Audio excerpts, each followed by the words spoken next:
Olá, o meu nome é Valdir, eu sou pastor da Igreja Evangélica Luterana do Brasil e eu estou fazendo uma série de vídeos sobre esse livro chamado Primeiro ao Senhor, que é um manual de mordomia cristã. Este livro é dividido em 12 capítulos e por esta razão eu optei em fazer um vídeo sobre cada capítulo. São vídeos curtos e desta forma então nós podemos ter uma ideia geral de todo o conteúdo que é abordado neste livro. Este vídeo de hoje ele tem como tema quem deve ofertar, baseado no capítulo de número 5. Quem deve ofertar? Essa é uma pergunta feita pelas famílias, pela igreja, pela sociedade em geral. Seria o chefe de família? Seria o casal? Ou todos da família devem ofertar? Enfim, qual é a sua resposta?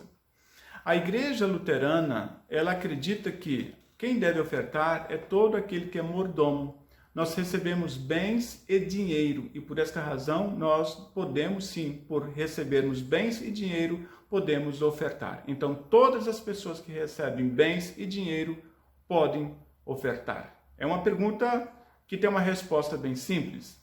No entanto, eu quero aqui salientar outras questões importantes para que a gente possa compreender melhor esta resposta.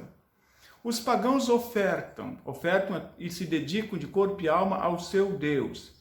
E o objetivo dos pagãos é barganhar com o seu Deus, querendo ter vantagens em alguma coisa em relação ao seu Deus.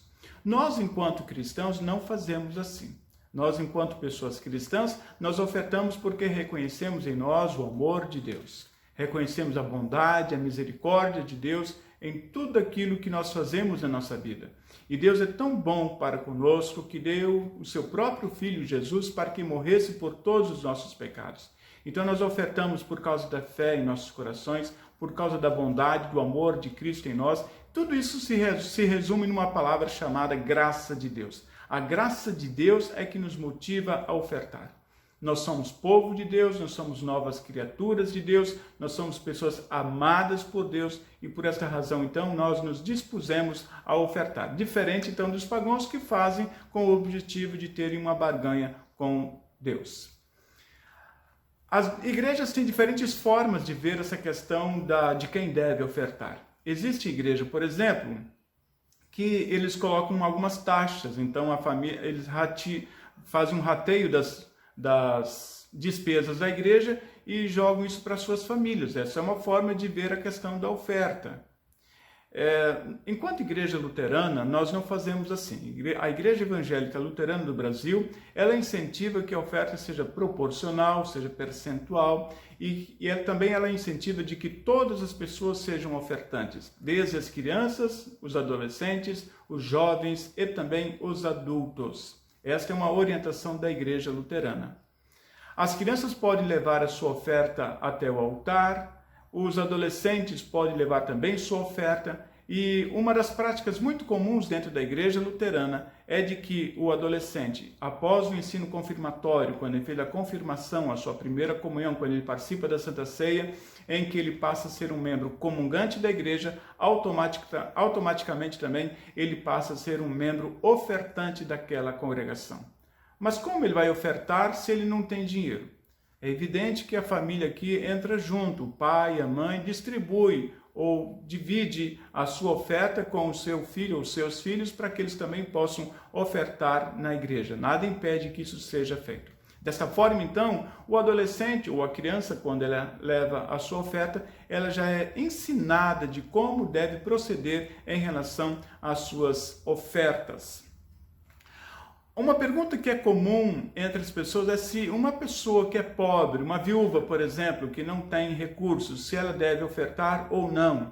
Se as pessoas que são aposentadas devem ou não devem ofertar. Essa é uma pergunta bem simples, que traz, às vezes, dificuldades para algumas pessoas compreenderem. Uma certa vez, Jesus estava observando como as pessoas estavam levando as suas ofertas na igreja, e de repente chega uma viúva pobre e ali coloca 2 moedas no gasofilaço. E Jesus disse, esta deu mais do que todos, porque ela deu tudo o que tinha. Jesus abençoou a oferta daquela viúva pobre.